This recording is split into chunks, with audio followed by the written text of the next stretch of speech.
Namaste everyone, I am Avijit. I work as an infrastructure software engineer at Kubrick. Today we are going to talk about some of the basic components and uses of Kubernetes. This is the part 1 of a 2-day sessions. So in the today's topic, we'll cover why Kubernetes, and then we'll explore some of the Kubernetes components, and then we'll create a GKE cluster using Terraform, and then we'll talk about pods, containers, namespace, deployments, and services. So what is Kubernetes? Kubernetes is an open source platform to manage containerized workloads and services. So before going into deep into Kubernetes, first let us go back in time and see why Kubernetes is important and why it has an edge over others. So this is the traditional way of deployments. Here you can see that we have been operating system, then the hardware, and inside that operating system you are deploying your multiple applications. Next we have virtualized deployments. In this virtualized deployments we have underlying hardware and then the host operating system, and inside that host operating system we have small virtual machines. Now each of the virtual machines has its own operating system, and in that operating system we are going to deploy our apps. Now this is the container deployment. So in the container deployment we don't have any virtual machines. In the container deployment we have the underlying hardware, then the host operating system, and then we are deploying containers inside that host operating system, and those containers are using the host OS kernel and it has dependency to the host operating system. Now why containers? First of all, containers are very lightweight and it's very fast to launch. Also, because of the size, you can quickly scale it. Okay, so now you will tell me that okay, I can have a VM and I can have multiple containers running. So why should we use Kubernetes? So definitely you can do, like you can have a VM, you can run multiple containers. But think about when your applications, like you have hundreds of microservices and you have to manage thousands of containers. How will you do this? This is the where we are using Kubernetes. So there are so many advantages of using Kubernetes. First, it actually automates your container management. You don't have to think about how to deploy your containers, how to connect the applications from outside, and how to manage the storage, or how will you scale. You don't have to worry about anything. Kubernetes has a simple mechanism which helps you to manage your containers and scale successfully. So yeah, first we'll discuss about the components later. First, some of the things are also Kubernetes helps you in load balancing. Let us suppose you have 3 containers are running and one containers are having more number of requests, then Kubernetes will distribute the load into other containers. Also, it is very easy when you are using Kubernetes to attach a storage. Like you can, it's kind of a plug and play. You can always attach a storage, you can delete the storage, you can restore a volume.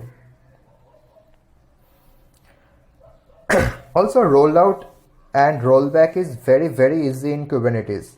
Like you are going to deploy some applications and something gone wrong, and you can easily go back to your previous deployment state. And you can say that Kubernetes is kind of a software which forms a cluster, and in that cluster we have multiple nodes, or nodes you can compare it with a VM, and inside that VM we are deploying our applications as a container, and we don't have to worry about managing those containers. We just have to manage the Kubernetes, and it has nice interface, it has APIs, which is like very flexible to use. So this is the Kubernetes components. So yeah, so in later I will explain each of them. First, just say it, so we have the nodes and then we have the control plane. In the control plane we have etcd, scheduler, API, and we also have cloud provider API. Okay, so what are those things? Like this picture looking so big and it has so many components, but don't worry, I have simple solution for that. So this is what actual control plane is. So in the control plane you can compare it with the heart of the cluster, and it makes the global decisions, and it can be a single VM, or it can have multi-master setup, which will provide you high availability. Now control plane has different parts. First is the etcd. So etcd is nothing, this is a configuration management storage where it stores all the clustered data. Next comes Kube Scheduler. So Kube Scheduler, it actually watches and it makes sure that whenever a new pod is coming, or whenever you are deploying your application, a new pod gets assigned to a node, and that is the job of Kube Scheduler, which makes sure that every pod gets a node. Then we have Kube API server. It is nothing, it just exposes the control plane in an API, so that, and it also has like you can make a REST calls to that API and you can interact with the cluster. And then we have Kube Control Manager. So we have so many controller process, and these are actually individual processes are running, but in the Kube Control Manager, those are compiled into a single binary and they run as a single process. So this is all about Kubernetes control plane. And next we are going to talk about Kubernetes node.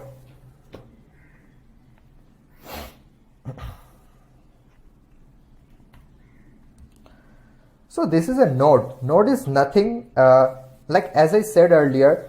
So in the control plane also it can have a single VM or multi-master VM. So basically you have VMs and you are deploying your application there. It is a piece of software that you are deploying, and it is a part of Kubernetes. And Kubernetes is a very large open source project, and it has small components. So in the node is nothing, they are just VMs, and most of the time we use multiple nodes just to make sure that our cluster is it has the high availability.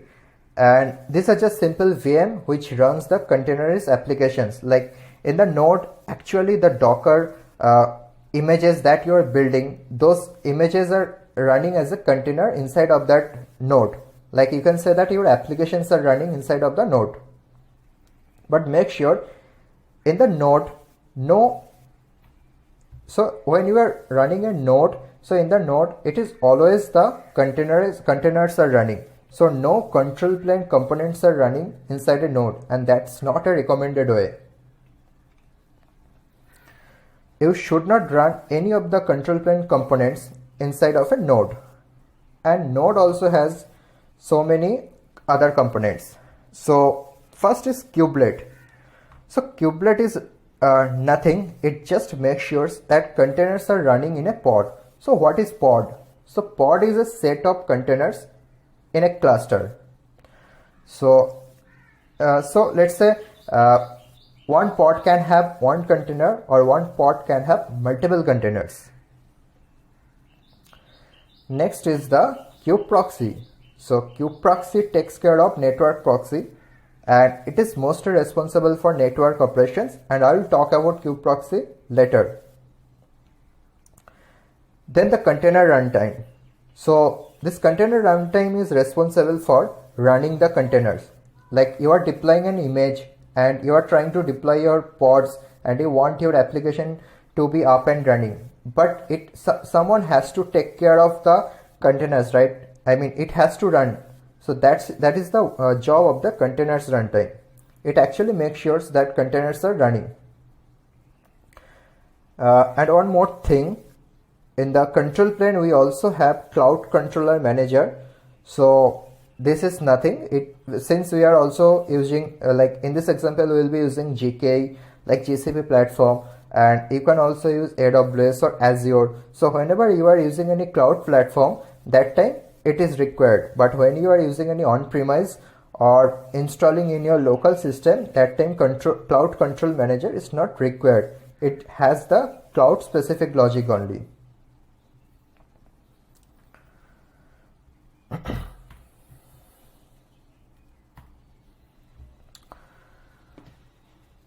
Okay, so before going into pod and container, let us deploy the cluster.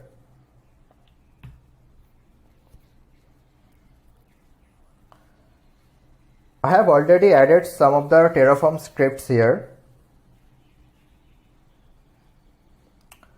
So you can take a clone of it. You can go to this Kubernetespedia GitHub, and then you can find the project JKE Terraform example. And I also have a VM running, and inside of that VM I am going to take a clone of it. Sorry.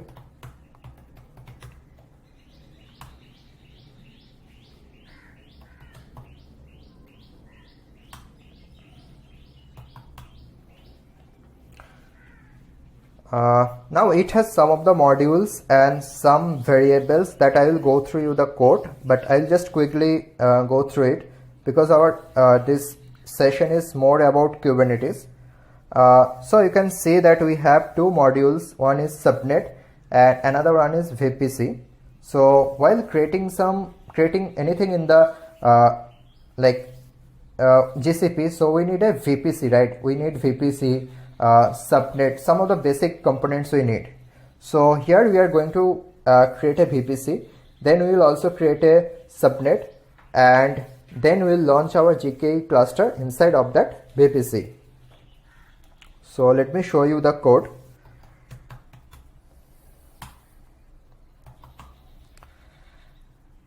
First let's open the resources.tf.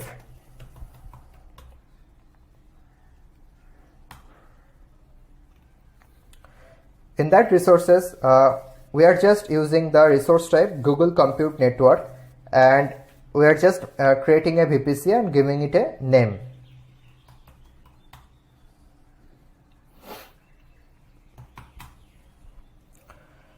Next we have variables. In that variables we are just having project ID as a variable, because whenever you are creating any project in the GCP, you will get a project ID. Let me show you.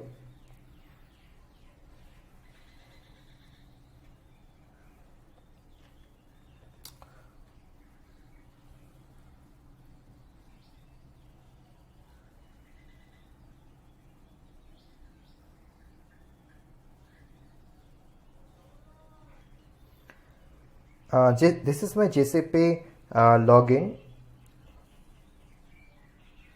This is my GCP window, and you can see that I have a project ID called Kubepedia, or you can have multiple project ID by clicking on new project. Like you can have multiple projects.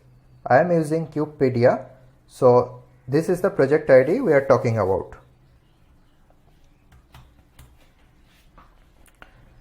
And once we are ready with our VPC and subnet module, this is the main file, main Terraform file, and in this file we are loading the modules. Here you can see that this is the VPC module and this is the subnet module, and then we are passing the variables, and then we are deploying a cluster. In the cluster you can see that we are giving it a network, which is the name of the VPC, and then the subnet that we created in the subnet module. And then we are also creating a node pool, and in the node pool right now we are having only one node. So you can see that node count var.gke _num _node, and it is a variable. So if I go into the variable,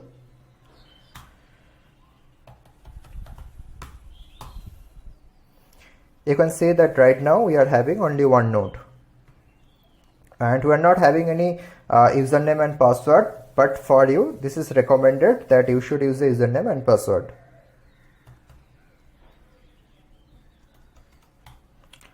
So let us deploy it.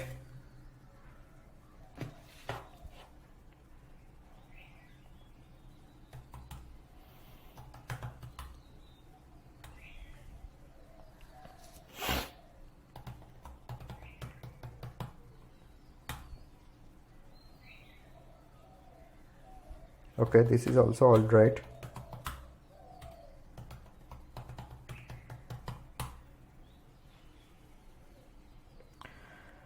This is also good.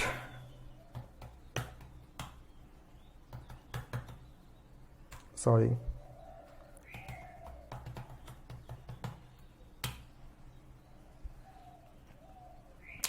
This is also okay.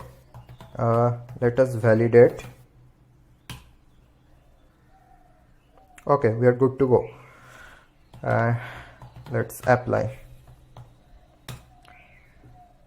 So this whole code base you can find in the GitHub. You just have to go to the Kubernetespedia and then GKE Terraform example.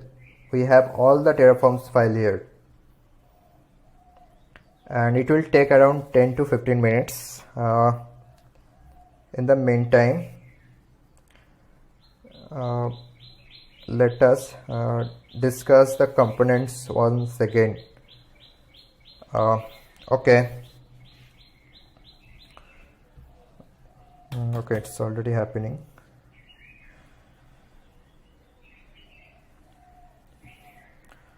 So we have seen that two major components of a Kubernetes cluster is control plane and node. And control plane and node, they both are a part of a VM. And inside a VM, some piece of software that we are running, and which is actually deploying the Kubernetes cluster. So in our case, it will have the GCP VM instances where we will deploy the Kubernetes. And a control plane also has multiple component, and these are also like, just compare it with a software, like some softwares which is already installed in a VM. And in our case, it will be single master, or you can have the multi-master VM setup. So that means you will have two masters. So if by chance, if any master goes down, another one will give the support, and which makes sure that you have high availability.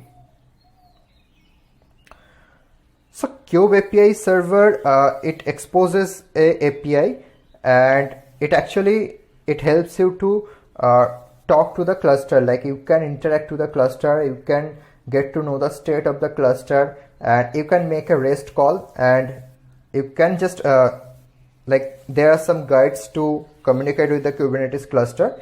It talks in REST calls.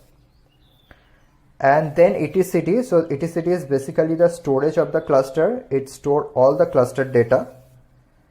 And then we have kube scheduler, which actually makes sure that every new pod gets assigned to a node.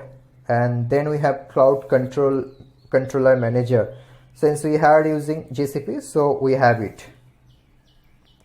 And yeah, control plane is the heart of the cluster, and it's like it makes most of the important decisions for the cluster. And then we have node. In the node, these are just a single VMs, and you can have one or multiple VMs, and inside of that VM we have our containers running, like your applications are running. Let's say you built an application in Java or Python or Golang. That containers, like that application, will be running inside of a node. Now a node, like that VM, in this VM will have some other components. So first it will have the kubelet, then it will have the kube proxy, and then it will have the container runtime.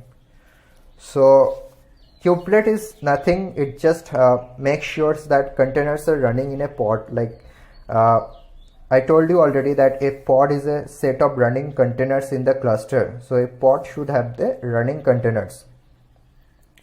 And kube proxy, this is mostly responsible for network operations, and I'll tell you kube proxy later. Like in the service section, we'll discuss more about kube proxy. And then container runtime, it is actually responsible for running the containers. And these are the two major parts of a cluster. One is control plane and another one is the node. Let us see if it's done. Oh, it's not ready yet.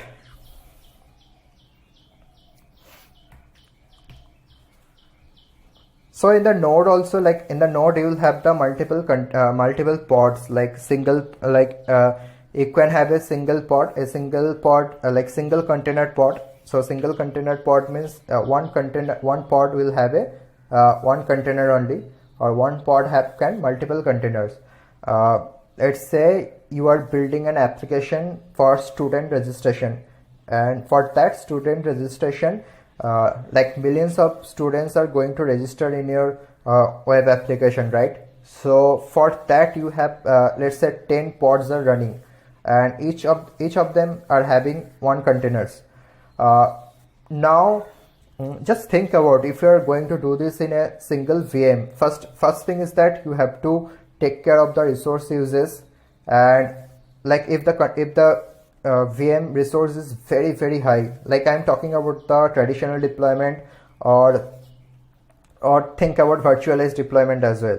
So if the resource usage is very high, that time you should have some alert mechanism so that you can spin up another VM or you can run another containers. And just think about, these are very hectic job to do, and for that only one application we have 10 pods or containers are running, but you have a 3 or 4 or more applications, then you will have multiple, like more than hundreds of pods are running.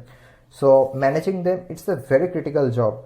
But Kubernetes is automating this process. Like you don't have to worry about your containers. You just have to install the Kubernetes properly, and you have to take care of the health of the cluster, and it will do rest of the jobs very easily. It's still being created.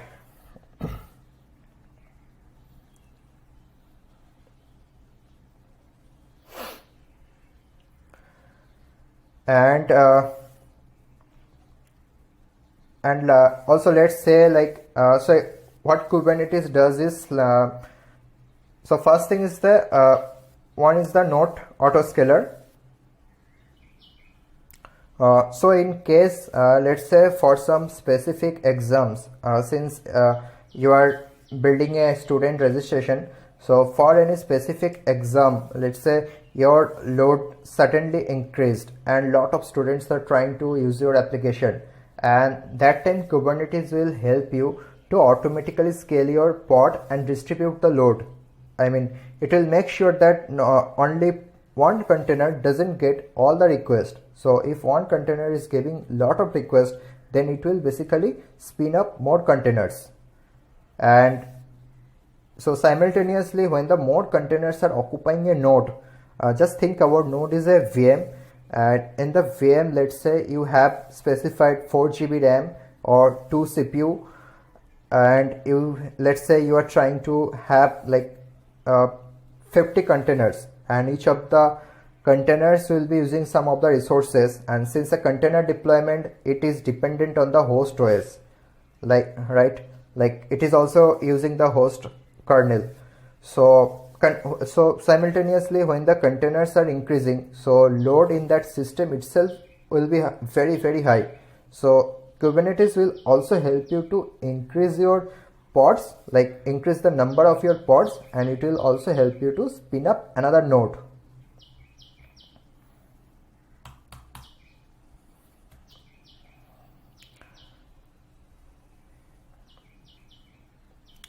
Okay, so this is done.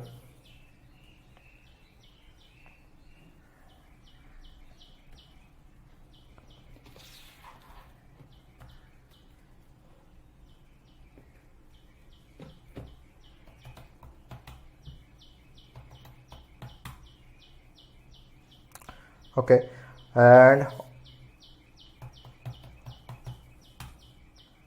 So what is kubectl? So kubectl is nothing, it is a client-side tool, and it is actually using the Kubernetes API server, and it interacts with the cluster. It calls the API server internally and it just interacts with the server. So you can, it is just a client-side tool, and it has few of the commands that you can use to manage your cluster. So this is a binary. You just have to go to the kubernetes.io, and from there you can download and install that binary.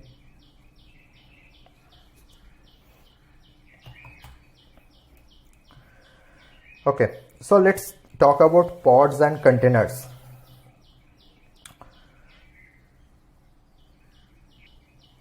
So what is a pod? So pod is a set of one or more containers, like as we already discussed, and it is a very small deployable unit. And pod can have one or multiple containers. It can also have init containers. Like you can have a one container running which holds your application, like all your codes are there, and it can also have the init container. So that init container runs during the pod startup. Like when pod is starting, that time init container runs. Init containers are useful if you want to run some commands or do any other operation before the pod start. Also, pods uses shared storage and network resources.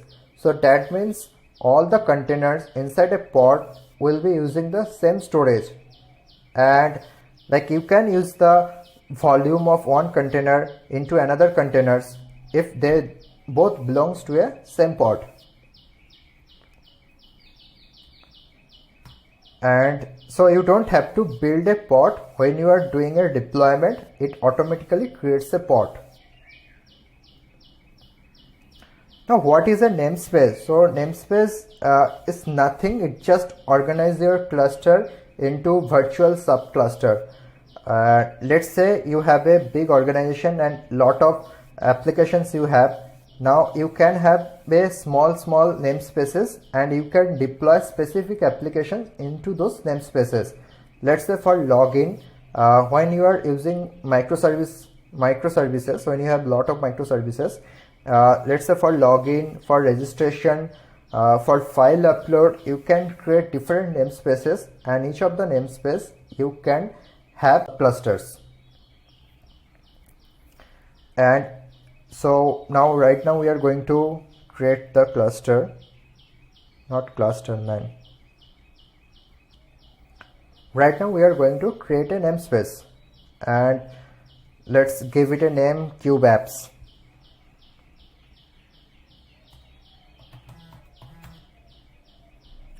So we already have kubectl installed, so we can easily interact with the cluster.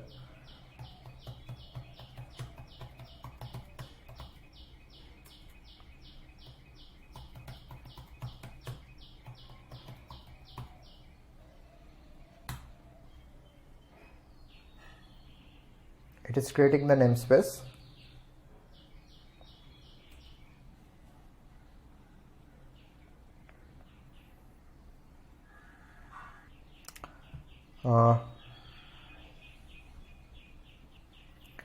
Before using the kubectl, we have to set the context.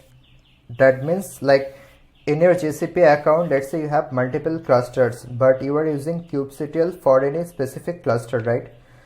So first you have to decide in which cluster you want to use, and then you have to set a context for it. So we'll go to our cluster.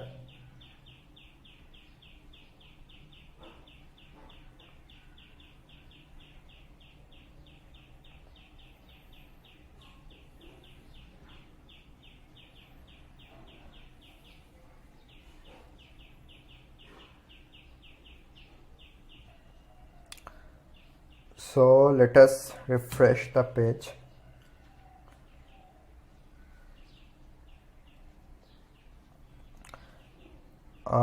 Once you logged into a GCP account, you can just search GKE.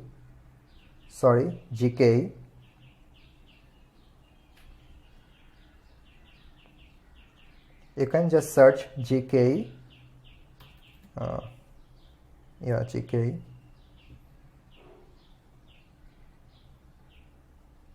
and then you click on the Kubernetes engine, and this is the Kubernetes cluster that we just created, and the name of the cluster is kubepedia-jke. You can see, you can find it into the Kubernetes engine, and then it will list down all the clusters. Right now we have only one cluster, that's why it is showing only kubepedia-jke. So this is the name of the cluster. We have to write here.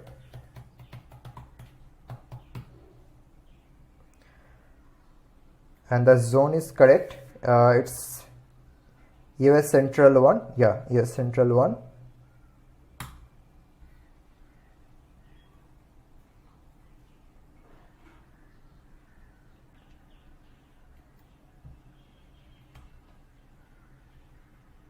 And yeah, we are ready to go. Like we can use the kubectl. I can use the kubectl version. It is showing the version of the local kubectl client and the remote Kubernetes server, which is the kubepedia-jke. Now you can go to the GCP console, and here you can see our cluster. We can search the cluster by using GKE in the search bar. Then you click on the cluster, and then you see the details of it. Then you click on the nodes. You see that we had created a node called kubepedia-jke-node-pool. This name is coming from the Terraform script that we are using. So there we have provided that we want to create one node, and so it actually created one nodes into 3 zone. So we didn't specify any zone, so it created nodes like one node per zone, and you can see those nodes are here, and it will also showing you the memory requested, like memory, CPU allocation, and the status, like they all are ready, like these nodes are ready to deploy your application. Service ingress, we don't have it right now, so nothing is showing. So let's go back here. So our kubectl is ready. Now with the help of kubectl, we are going to explore some of the commands of Kubernetes. First, we will create a namespace.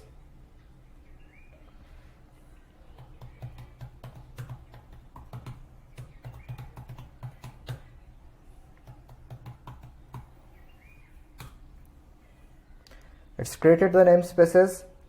Now if you want to check the existing namespace, like if you want to just get a list of the namespaces, you can type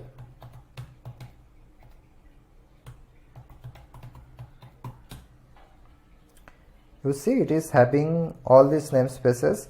And so once you deploy JK cluster, it will already have these namespaces like default and kube node release, kube public, kube system. So these namespaces, they basically for the Kubernetes deployment purpose, like they are for the Kubernetes configurations. And then this is the kube apps, this namespace we just created just 17 seconds ago. And this is I am showing you to create a namespace using kubectl command. If you don't want to use kubectl, let us do it by using YAML file also. Let us create a directory.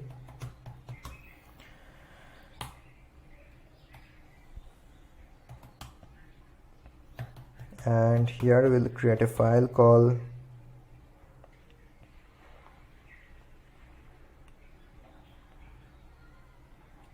namespace.yaml, and you can actually write the YAML commands and then you can apply kubectl, which will like it has some specific rules and which will actually deploy whatever you want to do in the cluster.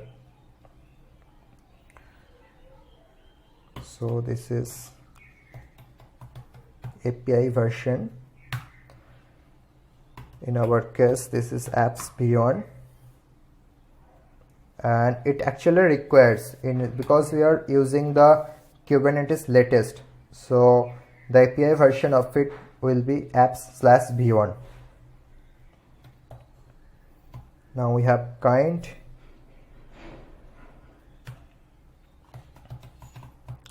Kind is like what you want to do. We want to create a namespace, right? That's why we are writing namespace here.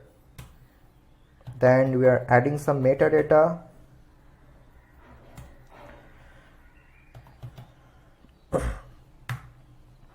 It will be the name of the cluster.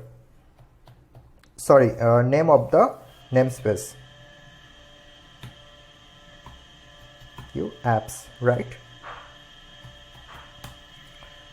Let us save it. First delete this, because we have to first delete this, then only we can get to know that if we can create the namespace by using YAML or not. This is the command to delete a namespace. You can see it is deleting. Okay, it's deleted. Now we can again list the namespaces.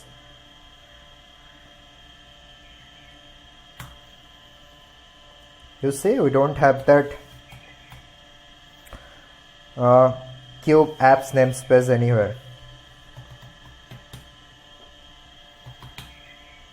So if you want to deploy YAML file, you can use this command kubectl apply -f. This is the name of the YAML file.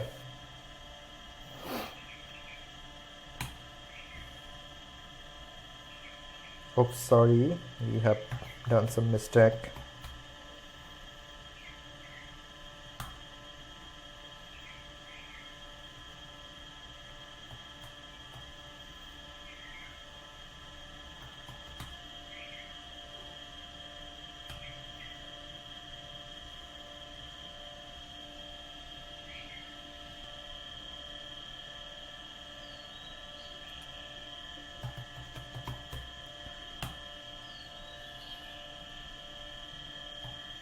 I think here we did a mistake. It should not be apps/beyond. So for namespace, the API version should be v1, and that is for deployment, and I just mixed it here. Let us try it, see.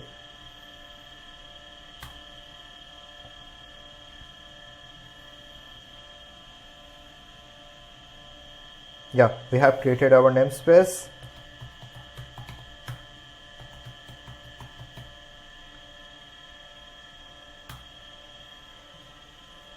Yeah, you see that we have the namespace called kube apps, and similarly we can have other namespace, and in that namespace we can deploy our applications. Like this is nothing, this is just splitting the cluster virtually. And like we have a main Kubernetes cluster, then we are having virtual subcluster like those namespaces, and one could be kube apps, then it can be like login app, then it can be registration app, and so on.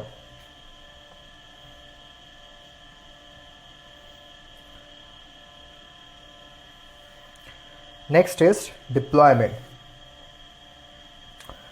So what is deployment? So like in the pods, you see that pods is nothing but it is a set of containers, but how these containers will be coming, like or if you are using some CI/CD pipeline, then you want to automate your applications runtime, right? You want, like, you will push something into GitHub or Bitbucket or any Git platform, and then you want it to be deployed automatically, right?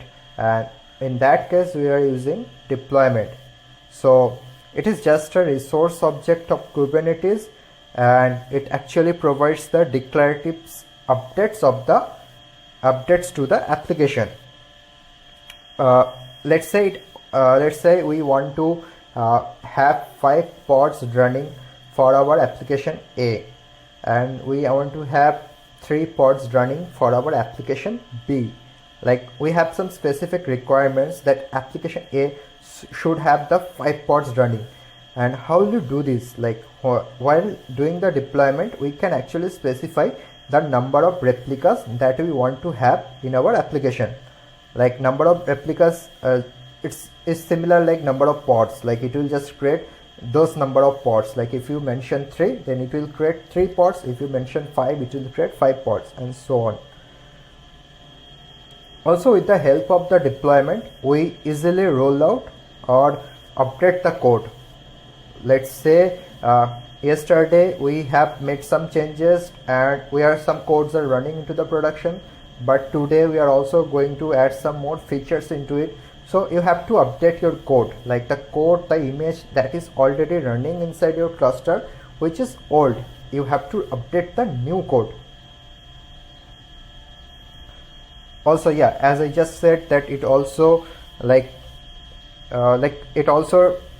decides that which image you are going to use. Like with the help of deployment, you can specify your image, like, or let's say your images are having some tags. Like for staging, you are having some staging tag. For production, you are having some prod tag, or any other kind of tagging you are maintaining for your images. And whenever any feature is going live, you want that image to be updated in the cluster. Like you want all the pods should have the updated code. So this is why deployment is necessary. Okay, now we'll deploy like a small application we'll try to deploy.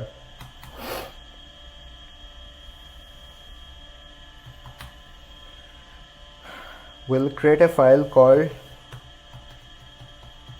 deployment.yaml,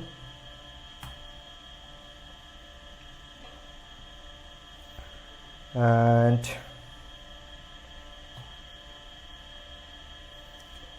this is the file where we'll be writing our deployments.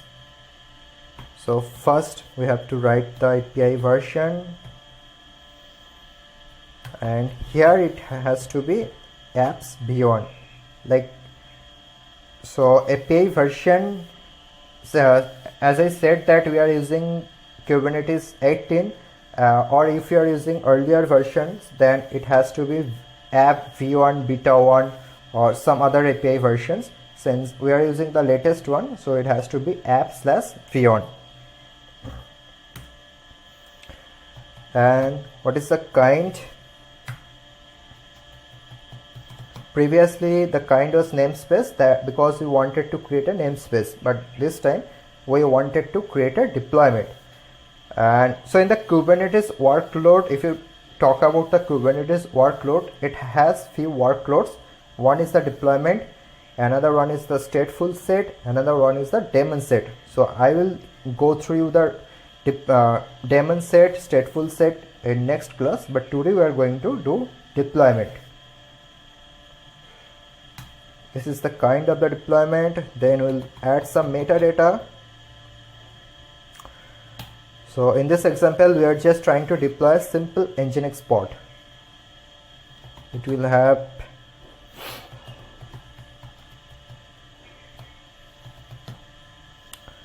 so this is the name of the deployment, and the name of the deployment is Nginx deployment, and we are going to give it some labels. Let's say app Nginx. Okay,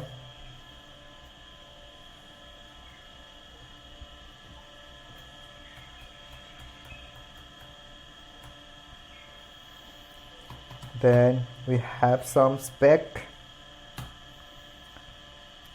In this spec we are writing replicas. So in the replicas, it's like how many pods you want to run. In our case, we just want only one pod to be running. That's why we are using replicas 1.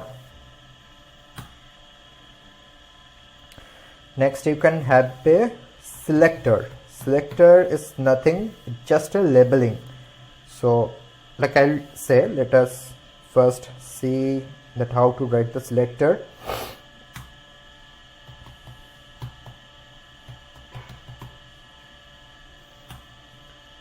match labels Nginx. So first you decided that okay, I want to create a Nginx pod, like Nginx deployment, and my pod will have a Nginx Nginx running there.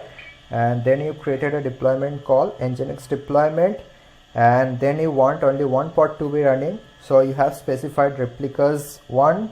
Then you are having some selector app Nginx. So this is basically a map which has the key value, and key is the app and Nginx is the value. So what is the purpose of using selector? See, so you are you are deploying a deployment, right? Like you are creating a deployment, but this deployment should have, it should be managing some pods, because this is our main purpose. Our main purpose is to make just to up our pods running and in the cluster, right? Like we want our pods to be running in the cluster, and for that reason we are only creating the deployment, so the deployment can manage to those specific set of pods. So this match labels is saying deployment, okay deployment, you first check which are the other pods, like in the cluster it will have multiple pods, right? It will check the deployments, like the deployment will check the labels of the pods. Like if it matches the label which is the app Nginx, then it will be that. So this deployment Nginx -deployment will be managing the pods which will have the label app Nginx. So this labeling is for the deployment. I mean, by this labeling we are telling the deployment that your job is to manage the pods which will have the label app Nginx. Sorry.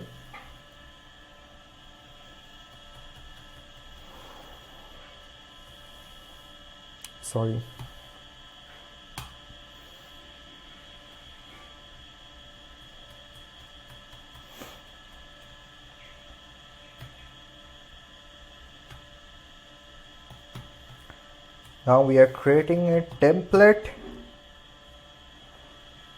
Our template will have metadata.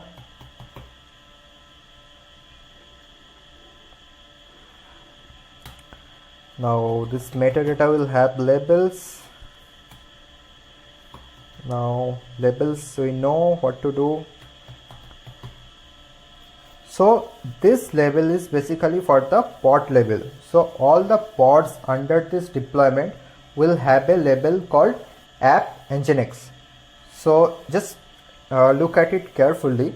So first we created a deployment, like we have specified a name of the deployment which is Nginx deployment. Then we have specified the number of replicas which is 1. Then we have added the selector which is app Nginx. This app Nginx selector is for the deployment. Like we are telling the deployment that your job is limited to the pods which is having the labels app Nginx. Now this deployment is going to create a set of pods, correct? So those pods will have a label called app Nginx. So this app Nginx will be matching to this app Nginx. Like once you deploy, all the pods will have the labels app Nginx. Now in the next time, if you want to make any changes in the deployment, this deployment controller will automatically get to know that what are the pods it is looking for, right? So it can take the correct steps.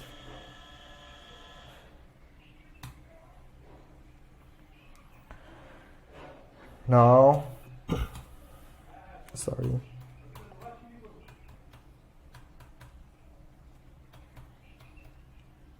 So inside the template, in this section, whatever we are doing, those will be applied in the pod. Like all the configurations or specification or declaration, whatever we are doing, these are applicable for the pods. Here we are adding spec. Now We are adding containers because Kubernetes, I told you that it's a containers management platform, so we should have some containers running.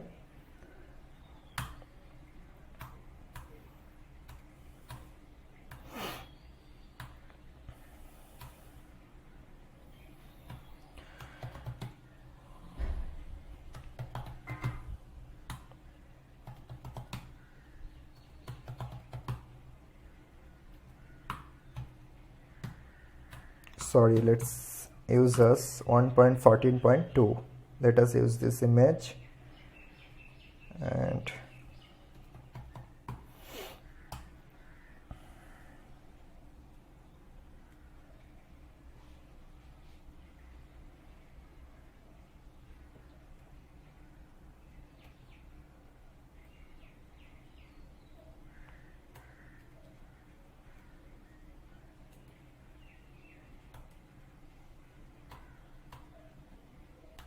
sorry, I'm having some issue with my internet.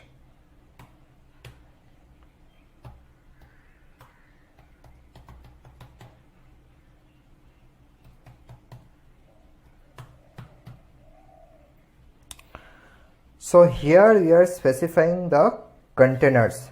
Like first we have given the labels to the pod. Now we are saying this pod will have a container. The name of the container is the Nginx, and the image it will have, which is Nginx 1.14.2. This is the image. So if you just give the image name, it will pull the image from the public Docker registry. And we can see that we are having only one container here. So this pod is going to have only one container. So it will be a one container pod. And this is the port of the container. Like we all know that Nginx is running in port 80. So this will be the port of the container. Now let us save it and see. Let us try to deploy. You can deploy it using kubectl. It's already deployed. If you want to check the pods of it, you can do this.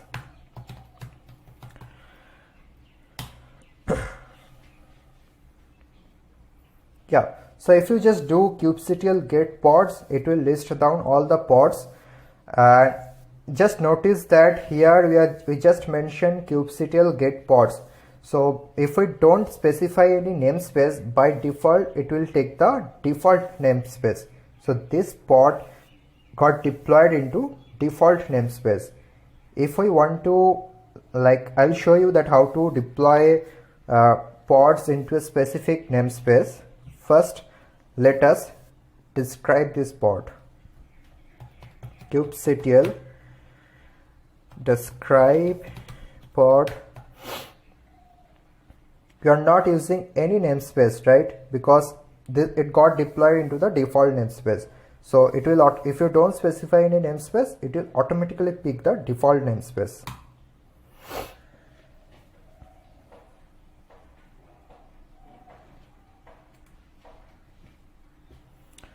Okay, now it is showing all the details and the configs related to this particular pod, and you can see that in the label we have app is equal to Nginx. This is the label that we already provided into deployment file. And then so our deployment is done, right? Now we want the deployment to be deleted, and we want it to be deployed in a specific namespace.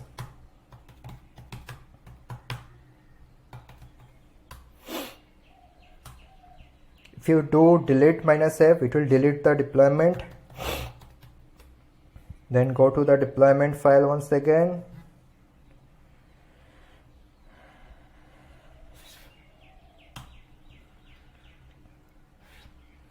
We have the name of the deployment.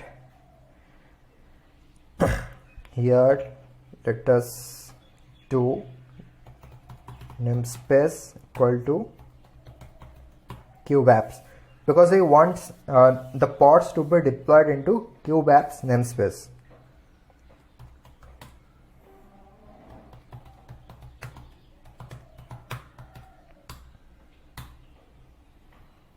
Our deployment's ready. Now we'll check it like that. kubectl get pods minus n. This n is specified for the namespace. In that case we have to, in this case we have to use kube apps, because we are deploying it into the kube apps namespace, correct? Now we'll again check description describe pod minus n kube apps. See, it is describing the like all the configs or the fields value of that app like in this pod, and here you can see the name of the pod is nginx deployment. And also just notice that this nginx deployment is the was the name of the deployment, right? So when the pod gets created from a deployment, by default it picks the deployment name and then it adds some random hash after this name. So right now we have nginx deployment and then some random numbers, and in the namespace you can see that we have kube apps namespace. So in this namespace we deployed this app.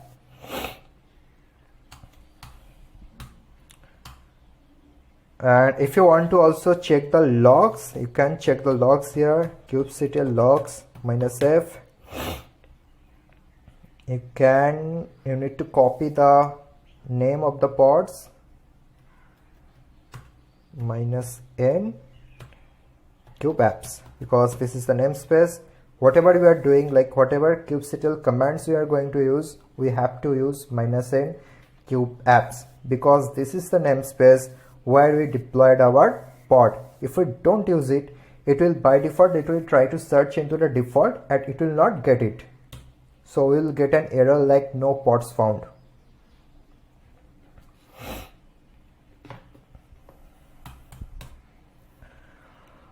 Okay, we are trying to check the logs of the application, but right now this nginx is not printing anything to the std out. That's why you're not able to see. But if your application prints the std out like you log into the std out, then it should be showing here.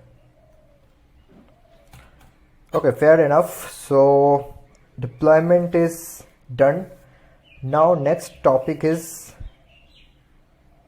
and like I'll show you the config once again. This is the kind of the deployment. Here you are mentioning API version, and then you are giving the name of the deployment, then you are mentioning the namespace, then you are giving the like number of replicas. These replicas are nothing, it just replicas just make sure that a pod like a set of stable pods are running at any given time. So this is what is the purpose of the replicas. Like if you mention that that I need the replicas too, then it will make sure that 2 pods are running at any given time for that specific deployment. This is the purpose of the replicas, which make sure that a set of pods are running at any given time. A set of stable pods are running at any given time. Like if you want 5 pods to be running, right, but if the system is showing only 1 pod, then there is some issue is there, like your cluster health is not up or some other errors. Like, but if you mention that replicas 5, then only 5 replicas should be running at any given time. Then we are adding the selector. This selector is nothing but this will just label the deployment. Like it will tell the deployment that your job is to check out, or your job is to take care of the pods which will have the label app nginx. Now we are adding the template. In the template also you have mentioned the labels. This labels is, so inside the template all these configs are applicable for the pods. Like when a pods will get deployed, it will have the label app nginx. So in the next time, if we want to do anything in that deployment, if we make any other changes, it knows that this deployment needs to restart the pods or roll out or deploy a new pod or create a new like anything, like it will just do its operation. Like it will first try to find all the pods in that namespace which will have the label app nginx, then it will do its desired operations. Then we have mentioned spec. In that spec we are using containers. The name of the containers is nginx. Right now we are having only one container, so this is a single container pod, and this is the image, like the Docker image. If you don't use your, like you can use your own private registry or any other registry, but if you don't use it, if you just give it a name, then by default it will try to find into the Docker registry, like Docker Hub, the public Docker registry, then it will pull the image from there and then it will deploy your container. And this container pod is the running, like in which pods, like in which port the pod is running, the listening port of the pods. In our case this is 80, right, because the nginx by default listens into 80.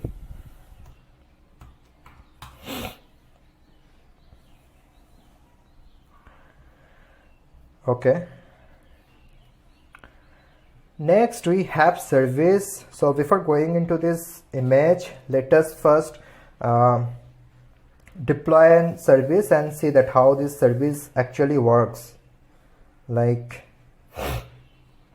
so the service is nothing, right? So you have the deployment, you are deploying some pods, some applications, but what is the purpose of these pods? Like you want to access them from outside, right? Like your users, like in our case, if it is a student related apps, then you want students to access your application.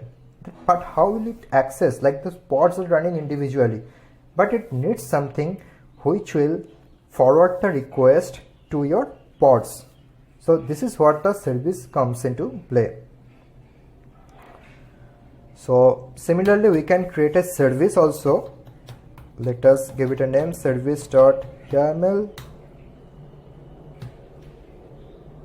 Just make sure that all the Kubernetes config, like you have to write it into YAML file. But if you are talking to the Kubernetes, like if you say that so that YAML file is for the config, but for the Kubernetes API server it actually allows the REST calls. Like for the config it is fine, but if you want to like lot of operations you can do from your cluster, right? I mean, you can delete a pod, you can restart a pod, you can create a namespace just by just doing some get calls to your Kubernetes API server, and that time you have to make REST calls. But here all the configs, whatever you are writing for kubectl to be applied, those are you are writing into the YAML. So similar way we have to write API version. It's v1 kind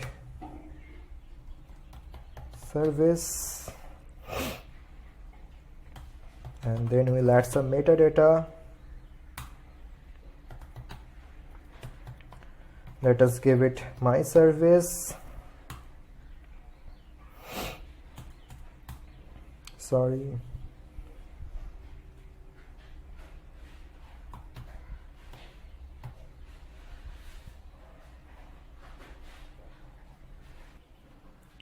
We are defining the spec.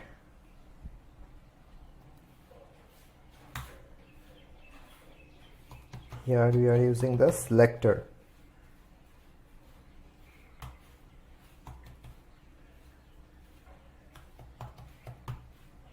Okay, this is interesting. So what this selector means? So in our deployment we have some labels to the pods, right? So in our case this is app nginx. So when you are using service, so this service will actually forward the user request, and it will distribute the traffic or request to the multiple pods, right? Like if you have the multiple pods, then it will distribute the load into multiple pods. But how it will recognize? Like you have lot of applications, like lot of microservices you deployed in your cluster, but a service should be specific for an application only, correct? So in that case we are using selector app nginx. So it will search with this label app nginx, and then this service will like forward the request to the pods which are having the label app nginx, because I want this service to be a gateway of our nginx pods. And this is the selector is done. Next we have to give ports.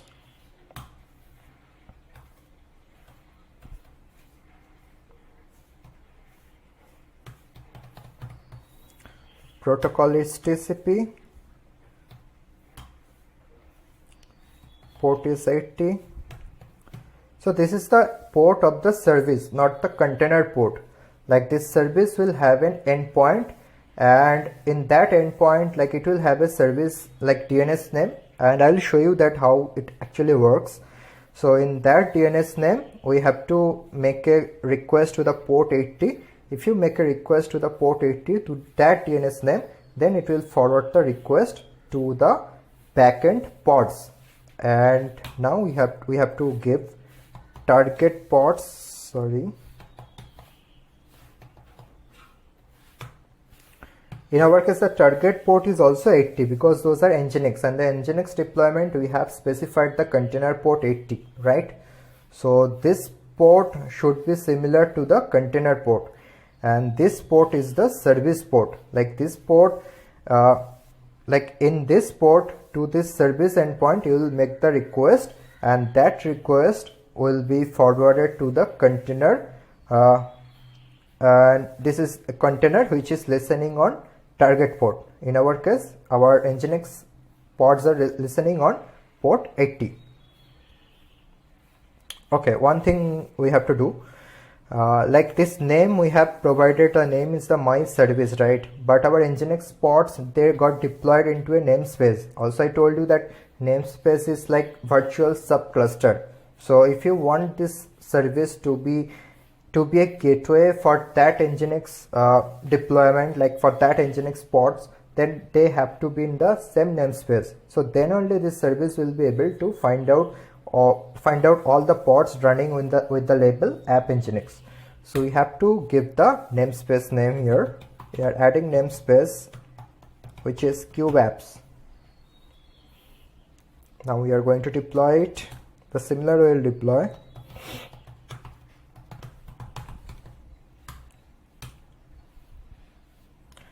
The service is also created. So let us say kubectl get service. If you just do get service, it will show the service names which are deployed into the default namespace. But if you do get service -n kubeapps, like your namespace, then it will show the service deployed in your namespace. So in our case the service name is the my service, and the type is the cluster IP. So I'll show you. I will make a curl to this service, and so since we are having only one nginx pod, so I'll go to this nginx pod only. I'll show you how you can log into the nginx pod. Login means how you can go inside that pod.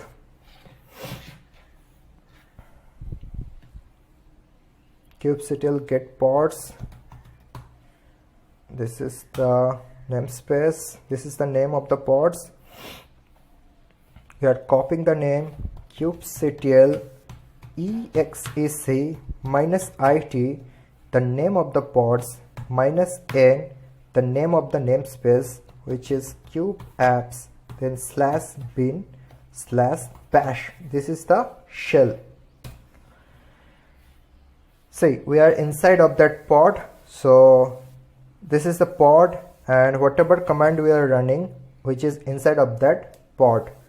So we also deployed this cluster, right? Deployed this service. So in this cluster, this pod is also a part of this cluster, and we just logged into this pod just to check out that our service is working correctly. So if you want to make a service call from inside of the cluster, you can do, like curl is the basic thing, then HTTP, then my service dot my hyphen service. This is the name of the service, and then you give the namespace name, which is kubeapps.svc. svc means service.cluster.local port 80. Look at it again. This is how we can call a service. Like this is the endpoint of the service, the name of the service, the namespace where that service got deployed, then svc.cluster.local and the port of the service. Sorry, curl is not found, so you have to install curl first, because this is just a default Nginx image and it doesn't have the curl.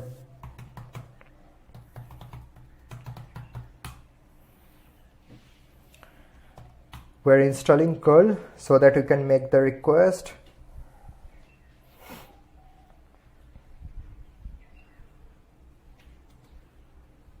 Okay, this is the default page, right? This is the default Nginx page. This is how it looks. Thank you for Nginx.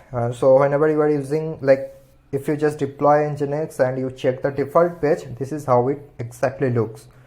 So we are making the curl request from inside of the cluster. So how we are making the request from inside of the cluster? We just logged into a pod. I mean, in our case, we are having only Nginx pod, but if you have any other pod, you can log into there and then you can use the service endpoint. So this request, like this curl request, is actually coming inside of this pod only,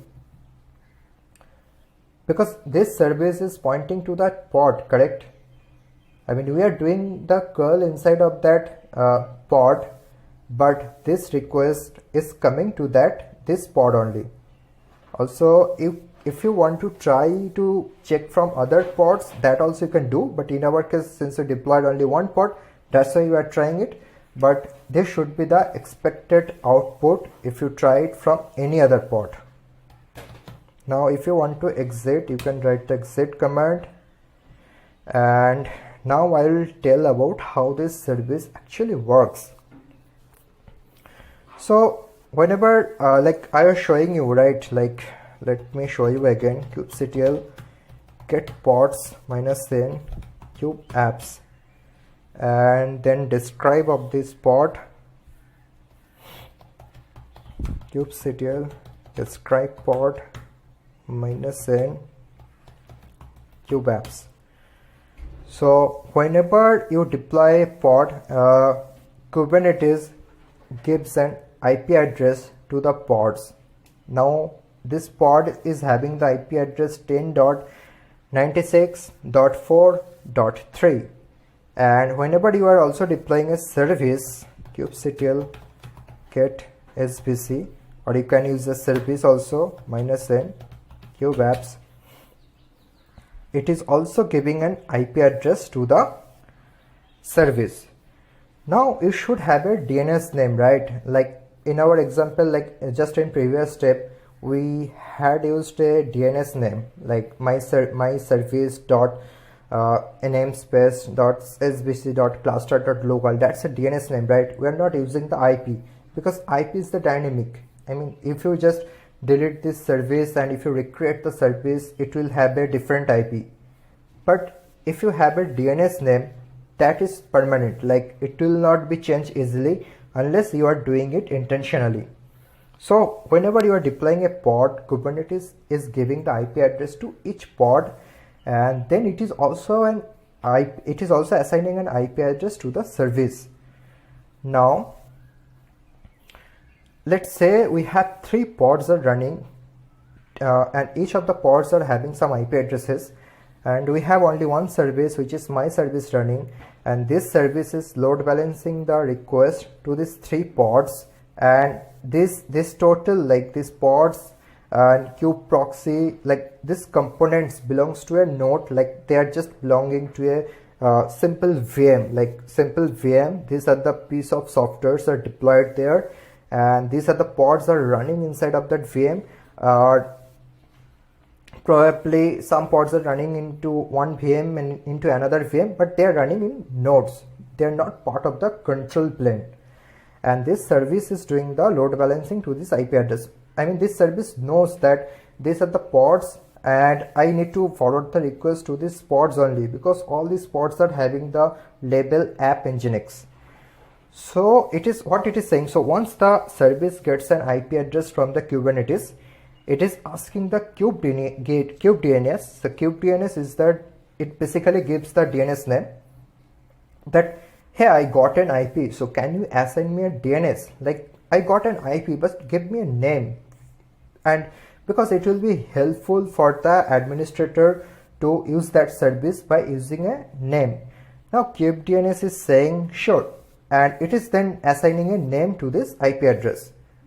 So here we are getting my service dot namespace like kubeapps.sbc.cluster.local.